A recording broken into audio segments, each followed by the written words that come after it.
Alright, I am back with a card review, pack review for the very last chapter pack of the entire game. Very sad. Sad times indeed. So I missed uploading basically all of last week. Stuff came up that I had to do. As it happens, that does happen unfortunately. So maybe I'll be back to uploading normally now. Maybe not. We'll see. But I definitely am not going to stop uploading. It's just a question of when I will be able to resume uploading regularly. That is for sure. In the meantime, let's look at these cards. The last chapter pack cards of the game. Very sad. How many times am I going to say that in this video? We got the Alchemist Guild Hall, a Lannister Shadow location with Shadow 2, cost 2, and interrupt when the effects of a triggered character ability would initiate. If that character does not have Shadow, kneel and return Alchemist Guild Hall to Shadows to cancel those effects. Max 1 per phase. This seems pretty good, because as we've seen with Drowned God Fanatic and Begging Brother, on-demand canceling of character abilities is pretty darn good. And it's different from those cards, so I think it's at least worth trying, especially because, you know, Lannister doesn't have that really many great, things to begin with, except potentially Shadows, and obviously this can go in their Shadows build. So I definitely think this card will have a place. It's more repeatable than Drowned God Fanatic, so it makes up for that because, you know, it costs money and Drowned God Fanatic doesn't, but you can actually keep using this more than once. And then you compare it to Begging Brother, and it's like Begging Brother can get more cancels for less overall gold, paying 6 for 3 cancels, as opposed to this paying basically 8 to cancel 3 times, because you have to pay the initial 2 to get it into play, and then 2 again every time you use it to cancel to bring it back out. I guess that's kind of a similar cost overall. So when you think about it that way, it compares really favorably to Begging Brother, but with a couple of exceptions, which is that it has a limit, which Begging Brother does not. So Begging Brother can cancel 3 things the same turn that he's played, and this can only cancel 1. And this can't cancel shadow characters. They added that restriction for some reason, which I'm not sure about. It's kind of weird to protect shadows and be like, oh, well, we don't want to print shadows hate, when they print, I think in this same pack, there is the plot that discards all cards from Shadows. So there's plenty of Shadows hate already around. I don't know, but that could obviously be a factor if you expect to run into Kingdom of Shadows, because this seems like a fairly dead card against a Kingdom of Shadows deck. And shadow-heavy decks in general are going to reduce the value a lot. But against quote-unquote normal decks, I think it'll be pretty good. We've got the new version of Arya Stark, who is 5 cost, 3 strength, with all 3 icons, Shadow 4, and Stealth. And of course the Lady trait, and then 2 different abilities. Well, actually it's basically 1 ability, but it's like a complex ability. Which first, reaction after she enters play, place a prayer token on up to 5 different characters you don't control. If Arya leaves play, discard them, sort of like Jack in there. And then reaction after a character with a prayer token is killed, stand Arya and draw 1 card. So the biggest problem with this card is that in order to use her, you can't, her name's Arya, that's the problem, so you can't use the other 2 versions of Arya. It's an interesting card that obviously would have potential in decks that just have kill effects. If you just put prayer tokens on their small guys and then do a military and do Winter is Coming, you can just draw 2 cards, and that's already pretty good right there. For a 3 icon with stealth that also will stand through that interaction. But the problem is, if you're doing any type of kill effects deck, then the other 2 versions of Arya are really good, and it's going to be a high opportunity cost to not be able to play those. But I guess you could play this over the core set version, because she's still a stealth military icon, and that's the main reason to play the core set version in that type of deck. So it just depends on whether you want that duplicate and cheaper cost, or if you want this one to have the better overall ability but doesn't come in with a duplicate and cost more money. And she has a lot of stuff. She's Shadow, she has this ability, she has Stealth, so she has a bunch of different things going on. I'm sure she'll find her home somewhere. Obviously seems like a candidate for a Stark Assault from the Shadows deck, because You know, you put the prayer tokens out there, and then you bring out the stupid ice from shadows to kill one of them and do dumb stuff like that. Now we have Blackwater Raiders. I don't like this card. It's Greyjoy, costs 3, 2 icons, military and power, and 2 strength, mercenary and raider traits. The mercenary trait is notable because that means you can use it with Aegon Targaryen, and he'll fetch it from your deck. And that's actually pretty nice for Aegon, because if you're not doing the Second Sons thing, then it's actually surprising how scarce the targets are for his ability. And Shadow 3, so he's expensive. You're paying 5 to put him in and bring him out of Shadows for only a 2 strength guy. But his ability is that after he comes out of Shadows, choose a location with printed cost 2 or lower in an opponent's discard pile, put it into play under your control. So he's like a free Corset Euron Crow's Eye trigger, sort of like Night Flyer. Although he does cost considerably more than Night Flyer, although maybe not that much more. I mean, if you're using Night Flyer on a 3-cost location, then they cost the same. And this guy's also a character, so... And maybe that's not even that bad of a comparison. But either way, obviously strong card. We take Westeros, except it's a character. It's like a draw deck card. And, I mean, it can't steal, like, Starfall or Winterfell or things like that, but there's still plenty of targets for this. I'm sure that it will be played. And it's non-loyal, so have fun running into this when people who are all still playing, like, Night's Watch, Banner of the Kraken. That'll be really enjoyable. We have Blood of the First Men, a new Stark attachment. I like this one. On the other hand, I think this card is interesting.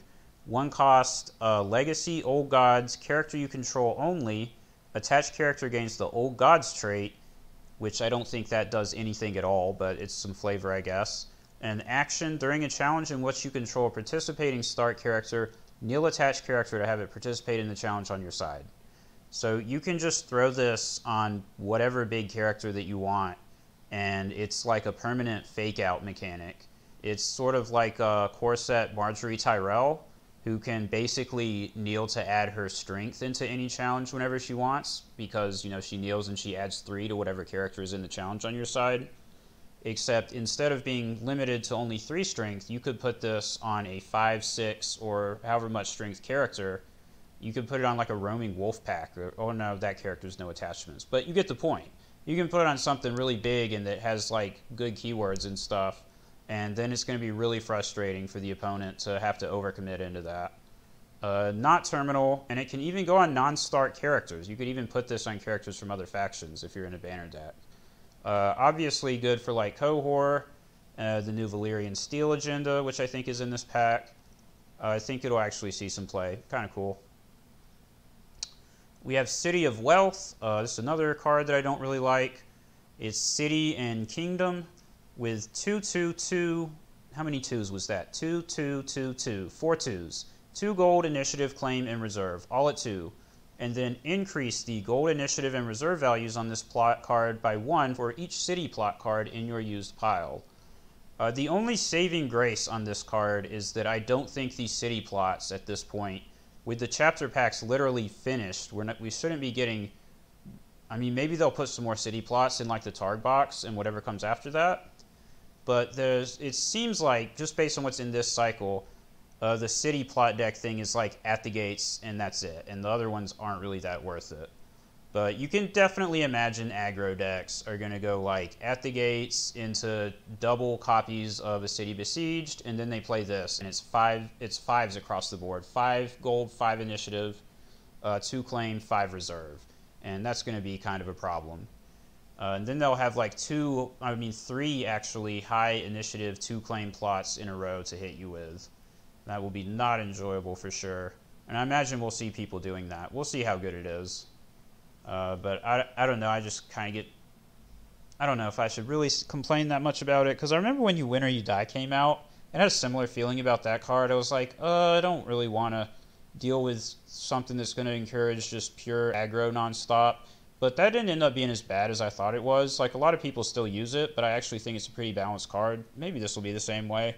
Because just having to play so many city plots, sort of like King's Landing Riot, you know, that was an open question. People are like, well, is that going to be good or not? Because it could be really obnoxious, but from what I've seen, it hasn't really ended up being that big of a threat because having to play so many city plots before it is just too much of a burden. And maybe this will end up being a similar situation. Anyways, now we have the Shadow Hate plot. Expose Duplicity. 4/5/1, 6 reserve. When revealed, discard each card in Shadows. Well, at least you guys can't complain about Shadow Heavy decks anymore. Just play this card. We have Fishmonger's Square. This card is kind of cool. It is a unique 2-cost location, loyal for Greyjoy and marshalling action. If there are 10 or more cards in an opponent's discard pile, kneel Fishmonger's Square to draw 1 card and gain 1 gold. So a card that actually sort of rewards the pillage or mill theme in Greyjoy. And definitely the ability to just kneel it to draw 1 card and gain 1 gold is good, but it's a question of how quick can you turn it on, so to speak. So we've seen that the Iron Islands market has seen basically 0 play because even in a pillage-focused deck, it often takes 2 turns at least to actually get the 8 cards in the opponent's discard and start using the Iron Islands fish market, or to start getting the 2 gold out of it. And obviously it can be faster, but it's very variable depending on what your opponent is doing and, you know, how your draws and your plays go. So I'm leaning towards this not really being good for that reason, but we'll see. I mean, maybe if the meta at some point shifts to just really long, like 10+ turn games, even when Greyjoy is involved, it'll become good at that point because it can give you so much draw over a really long game. We have Friends at Court, which is a new Martell Shadow character. 3 costs, 3 strength, intrigue, power. Shadow 2, and the Spy trait. I don't recall the Spy trait doing anything ever. Anyways, so cost 4 to bring out a Shadow. So kind of an on-curve Shadow cost. And reaction, after Friends at Court comes out of Shadows, look it up to 3 cards in Shadows. Then you may pay 2 gold to choose one of those cards and return it to its owner's hand. So sort of a Shadow Hate card, like an anti-Shadows card.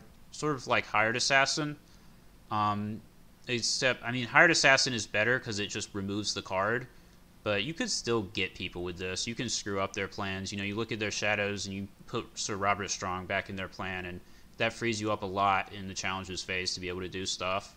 So I think it is sort of like Hired Assassin. And whether you use it or not will depend on whether you expect to be going up against other Shadow-heavy decks.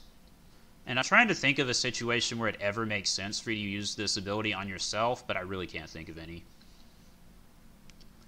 We have Huntress, which is a new Tyrell location, a 3-cost loyal warship.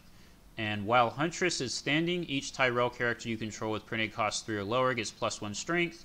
Action, kneel Huntress to choose a Tyrell character with printed cost 3 or lower. It gets +3 strength until the end of the phase. This is bad. No idea what they were thinking with this card. It costs more than locations which serve a similar purpose except do it better, such as Renly's Pavilion or even like Horn Hill. Because of the cost 3 or lower limit is way too restrictive. If it's going to have that type of restriction on it, it should at least be cheaper and not be 3 gold.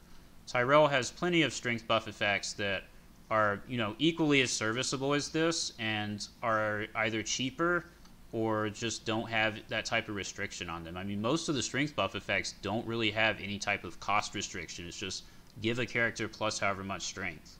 I mean, I don't see why I would ever really play this over just, you know, growing strong or arbor marketplaces or whatever you want to do. I definitely do not think that somehow a deck of only characters that cost 3 or lower is going to be a thing. I don't think that's going to happen. So now we have Long May He Reign, which is a 0-cost Baratheon event. It's a legacy, king character only. Attached character cannot be killed. And forced reaction, after you lose a power challenge as the defending player, sacrifice Long May He Reign. So I think that last issue, the forced reaction there, is going to make this not worth playing. If that wasn't there, it would be worthwhile as like an upgraded bodyguard, because it only costs 0. It can't be discarded by Maester Crescent. Sort of protects from some stuff that bodyguard might not, because its attached character cannot be killed. But yeah, maybe if it said attached character cannot leave play, because then it would protect against a wider range of things. It would protect from like Valar Dohaeris or March to the Wall, and like it would protect from bounce to hand effects and all type of things like that. But with it not being the case, with it just being cannot be killed, I think there's still no reason to really use this over bodyguard. Because that definitely, like, if you lose a power challenge as the defending player, you have to sacrifice it. That's bad. That's definitely not something that you want to have to put up with. Even just, like, White Cloak strikes me as a better card than this.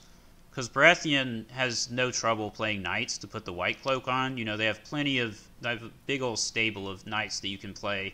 Toss in some Vanguard Lancers and, like, a Lester Florence. I can't remember if he's a knight. But there's enough. And just put a White Cloak on one of them. Doesn't have this restriction that it's going to get sacrificed if you lose a power challenge, and you can still use it to save your king. So that's my thoughts on it.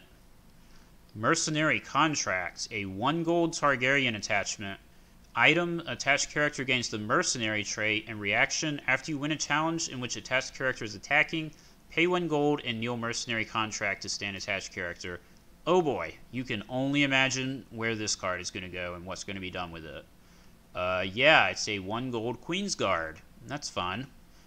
And I mean, I'm not sure how this restriction compares to Queensguard.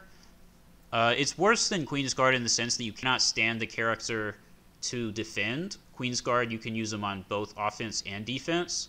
But using this to attack 3 times with, like, Renly Baratheon is still going to be pretty damn strong. And doing that will cost the same amount as marshalling a Queensguard in the first place. It's 1 and then pay 1 gold twice, and you don't have to discard any cards to do it. So that's definitely going to be strong and going to be worth doing. And this card's obviously going to see play using strategies like that. And unlike Queensguard, it can go on any character. You can put it on Daenerys if you want. Doesn't matter. Imagine this actually, yeah, now I'm looking at it, it's like, yeah, if I do another Queen Daenerys, the Princeless Promise deck, this card would probably be in there to go onto her. So yeah. We have Poison Dagger, which is a weapon. It's a shadow card, 2 cost and shadow 2. Attached character gets +2 strength. Oh, and it's character you control only. Although, I mean, who knows? Okay, I actually see a reason why you would put this on the opponent's character. Yeah, attached character gets +2 strength. Reaction, after you win an intrigue challenge in which attached character is participating, sacrifice Poison Dagger to have the losing opponent choose and kill a participating character he or she controls. I think it's a bit too expensive and restrictive for what it does. We've seen that cards such as Taste for Flesh that sort of kill defending characters just aren't really consistent enough, and this one is expensive. So I'm really unsure about it. Although there is kind of a devil's choice you can give people where you have this and you have a poisoned coin. And so if they defend it, you use the poison dagger. If they don't defend it, you use the poison coin and you get to kill something no matter what. I don't know if that'll be good, but I'm sure people will at least give it a try in that type of scenario. But again, a little too expensive, a little too awkward and unreliable, in my opinion. I think that'll be the case for it. Next we have Recruit from the Dungeons, which is a new Night's Watch character with no icons. So this is a throwback to the, what is that thing called? The Unsworn Apprentice, I think. The guy that has no icons, but his action gives him one.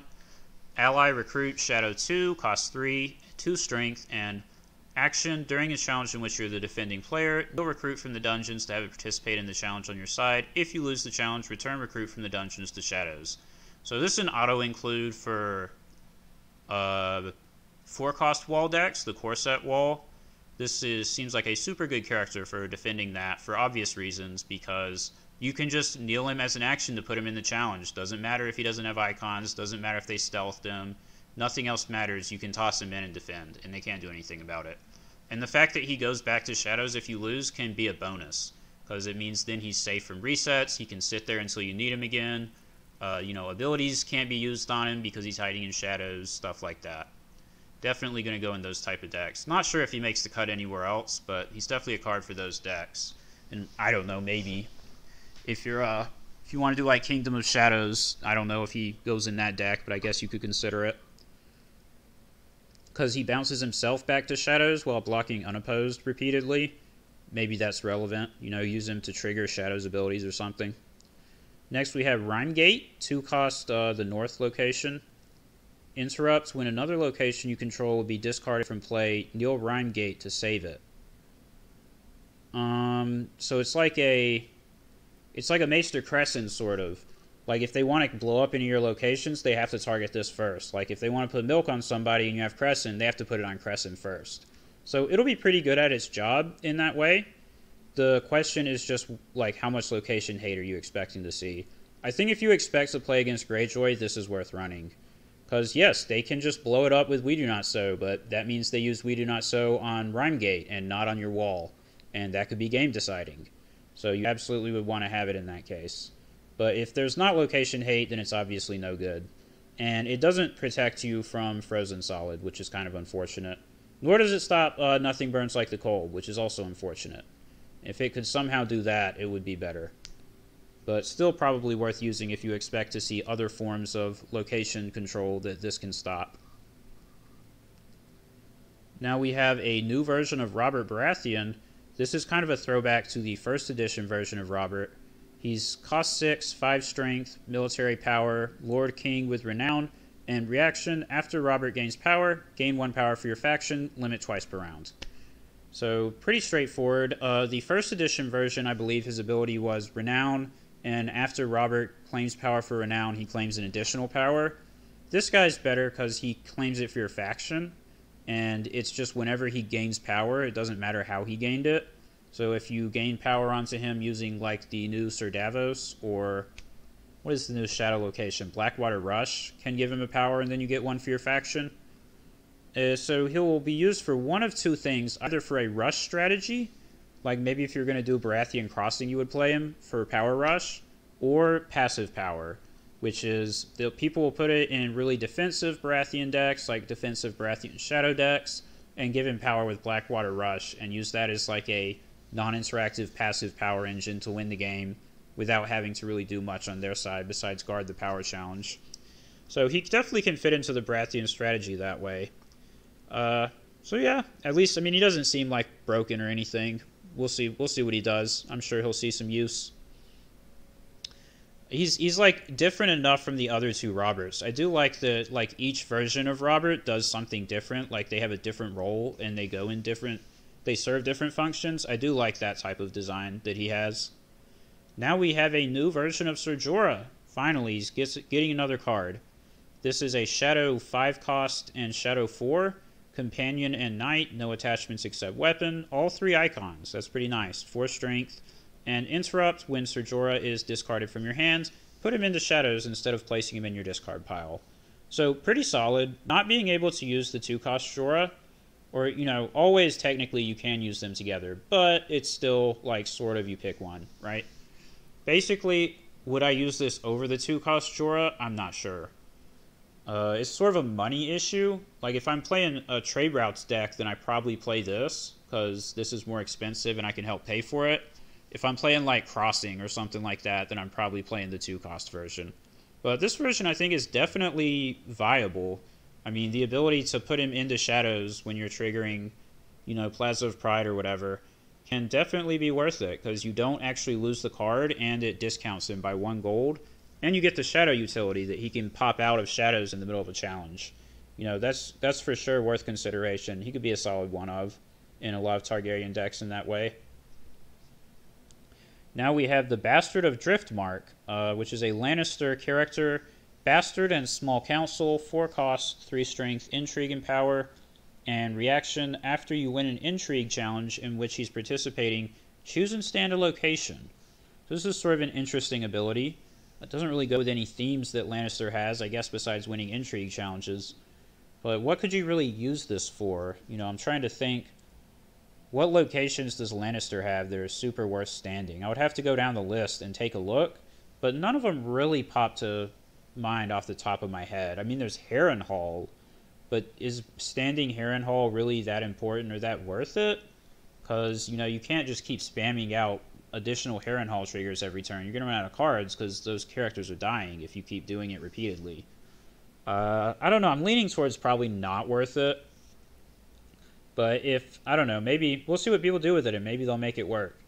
Maybe standing Tower of the Hand is overpowered. I don't think that it will be because Tower of the Hand doesn't really see play anymore. Hasn't for a long time, but who knows. Standing a Gold Mine or a Gold Road is nice, but probably does not make this card worth it. That's probably not enough. Next, we have a new version of the Iron Throne, also 2 costs, with way cooler art. And this one is Contested King's Landing, and reaction after a phase begins, kneel the Iron Throne to name a card. Until the end of the phase, that card cannot be marshaled, played, or put into play. Definitely like this card. Neutral option, any deck can play it, sits out there and it's repeatable, and rewards you for game knowledge, punishes the opponent for playing like cookie cutter predictable decks where you know exactly what they have and what they're going to do. So you can just kneel this and say like Drown God Fanatic and things like that. Absolutely worth it. I don't know if it'll be like competitive or not, but I absolutely like the idea of the card. Just because, like I said, it rewards you for playing something weird. You're not going to be as vulnerable to this.